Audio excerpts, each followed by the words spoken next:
What is up, you guys? It is your boy John here from Puma Plow. How's everybody doing? Do appreciate you guys clicking on another on the farm, and as always, welcome, guys. So today is a very short farm day. It's kind of a weird day since Dad had his surgery last week. He is of course not down here at the farm, so I'm actually down here right now with my boy Casey, and we have a little project to do in the shed, which we'll get to in just a second. But I just wanted to say, don't worry guys, Dad is doing quite well after his surgery. He is recovering nicely, and everybody's pretty happy with how everything is going for him. So something I wanted to cover real fast is the soybeans behind me. The soybeans behind me are starting to ripen quite nicely. Take a closer look. As you guys can tell, they are turning quite rapidly here. Last Sunday they weren't showing any yellow, and now they are. It is time for soybeans to ripen. Another thing that is going on right here at the farm right now is we've not had rain in a very long time. It is like the Dust Bowl down here. It is terribly dry. The pumpkins, we watered them yesterday. I was down here for like 10 minutes yesterday almost, and we watered those. And beyond that, that's all I have for you guys. It is currently actually starting to rain. I was hoping to go to town and cut some grass today, but that does not look like it's going to happen now. All right, guys, so we're over here at the turnips, the beets, the radishes, and I believe there's some kale out here too. I'm not totally sure. Maybe some mustard too. I'm not sure what all Dad planted out here before his surgery, but you can see it's very wet here. Yesterday when I was down here, I set the timer on the pump to run for about 5 hours with said sprinkler, and this stuff looks a whole lot better than it did yesterday. The turnips are growing quite nicely. Those are the turnips right there. The first planting of turnips. There's another plant there and another planting there. They're doing quite nice, and the beets are doing pretty good as well. So pretty happy with all this. Next week I will have to spend some time out here weeding the garden, most definitely. But guys, let's get to our little shed project. I'm gonna have Casey tell you guys what we're doing. He doesn't know that yet, but I'm gonna have him tell you what we're gonna do and why we're doing it, stuff like that. So let's get to that. We're gonna cut some flag poles for a marching band. That's about it. John's got a cutting device. Woo! So what I wanted him to say is, what's up, you guys? It's Casey here from Puma Plow. Bring the energy, you see. We are cutting some flag poles for the flaggers, right? The ones that twirl the flags in the marching band. Wrong name. What are they called? Color guard. Color guard. We're cutting some flag poles for the color guard. You'd think they'd be called flaggers. Let's just be honest here. No, that sounds like way too much of a similar word. I was... Casey. What I wanted him to say is we're cutting some flags for the color guard for the local marching band that Casey volunteers for, and he asked me if we could cut some flag poles down about a foot off of them, and I said sure, why not? Let's use the bandsaw, so let's do it. Let's get into it right now. Let it go. Do you care if you're in a video? Not really. Not really? You don't care? Not really? Care. You don't want to be? I don't care. Okay. Because with this GoPro, I have a viewfinder.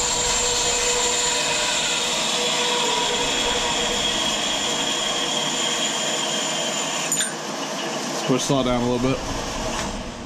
It's supposed to turn itself off, but for some reason it's not working today. Loosen your clamp.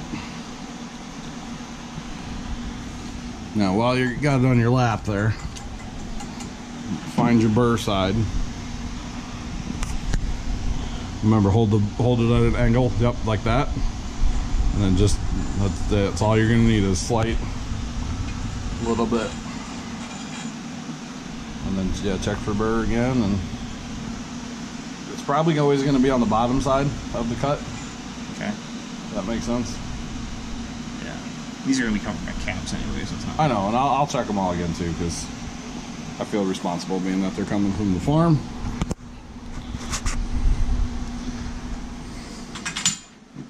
So then what you can do is, hang on, which one are you marking?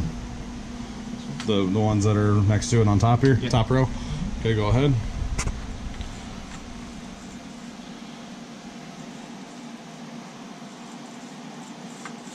Okay. You can also mark these other ones too. Well, hang on.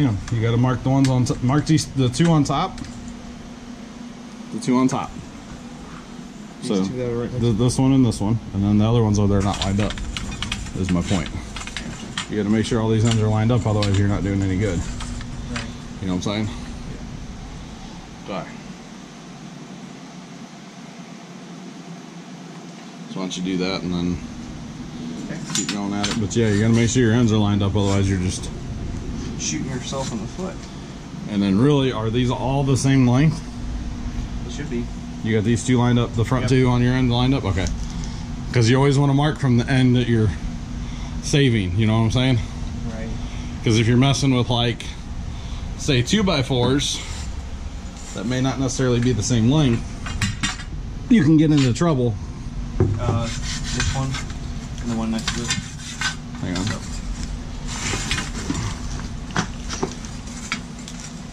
I just don't want these to fall. Hang on, which ones? The ones I'm holding. What about them? I'm marking these two. Okay. I'm lined up now.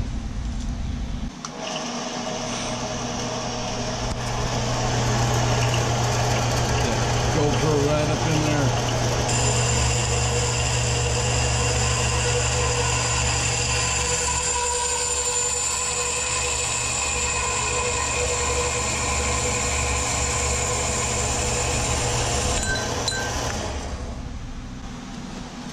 Sweet.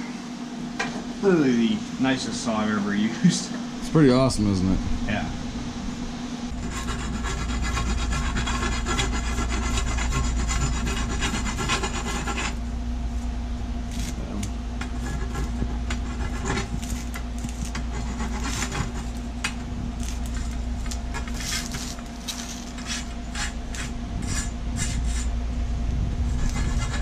Don't mind me, I have a camera. So you guys, that does it for this on the farm. I really do appreciate you guys watching. Have a great rest of your day. Make sure you hit that like button for more. Subscribe if you have not already done so. And as always, toodles.